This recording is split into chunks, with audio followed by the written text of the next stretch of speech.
పై ముందడుగా వెనకడుగా వాలంటీర్ల కొనసాగింపు వేతనాల పెంపుపై వైఎస్ఆర్సీపీ సభ్యుల ప్రశ్న.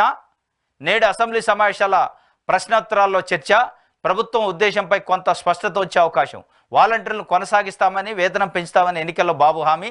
అధికారంలోకి వచ్చిన తర్వాత పక్కన పెట్టిన బాబు సర్కారు. వాలంటీర్ వ్యవస్థ ఒక రకంగా త్రిశంకు స్వర్గంలో ఉంది. ఇదే చంద్రబాబు నాయుడు గారు వాలంటీర్ వ్యవస్థ పైన, పవన్ కళ్యాణ్ గారు వాలంటీర్ వ్యవస్థ పైన, తెలుగుదేశం పార్టీ నాయకులు వాలంటీర్ వ్యవస్థ పైన గడిచిన 5 సంవత్సరాల్లో అనేక రకాల విషయం చెప్పారు. చివరికి ఎన్నికలు వచ్చినప్పుడు రియలైజ్ అయ్యి చంద్రబాబు నాయుడు గారు వాలంటీర్ వ్యవస్థకు మేము వ్యతిరేకం కాదు, ఇదే వాలంటీర్లు ఉంచుతూ ఉన్న వాళ్ళనే, ప్లస్ వాళ్ళకి 5,000 కాదు గౌరవ వేతనం 10,000 చేస్తాం, వాళ్ళకి ఇంకా వేరే ఉపాధి కూడా కల్పిస్తాం, వాలంటీర్ వ్యవస్థ ఎక్కడికి పోదని స్పష్టమైన హామీ బహిరంగ సభలలో ఇచ్చిండు.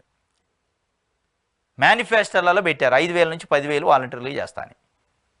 ఇప్పటిగా 45 డేస్ అయింది అధికారంలోకి వచ్చి. వాలంటీర్లు ఉన్నారా, వాలంటీర్ వ్యవస్థ ఉందా లేదా అనే విషయం పైన స్పష్టత లేదు. త్రిశంకు స్వర్గంలో వేశారు దానిపైన వైఎస్ఆర్సీపీ సభ్యులు ఇవాళ అసెంబ్లీలో డిమాండ్ చేస్తారు, ప్రశ్నిస్తారట.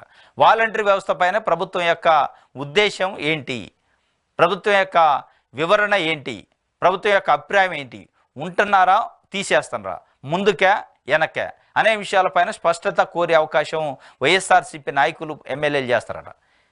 దురదృష్టం ఏంటంటే 45 రోజులైంది. మొదట్లో వస్తుందా పోద్దా అనుకున్నాను. మళ్ళీ జూలై 1న పెన్షన్లు కూడా వీళ్ళతో పంపిణీ చేయలే, గ్రామ సచివాలయ ఆఫీసర్లతో చేయించారు. ఇప్పుడు అసలు వీళ్ళు ఉన్నట్ట లేనట్ట, ఉంటే ఎక్కడున్నారు అనే విషయాలపైన ప్రభుత్వం నుంచి స్పష్టత లేదు. మొత్తానికైతే చంద్రబాబు నాయుడు గారు వాలంటరీ వ్యవస్థ పైన యూటర్న్ తీసుకుంటారా, స్ట్రైట్గా వెళ్తారా అనే విషయం క్లారిటీ లేదు. ఎందుకంటే యూటర్న్ తీసుకుంటే మటుకి ఇక అంతకంటే దుర్మార్గం లేదు, అంతకంటే అబద్ధం లేదు, అంతకంటే మోసం లేదు.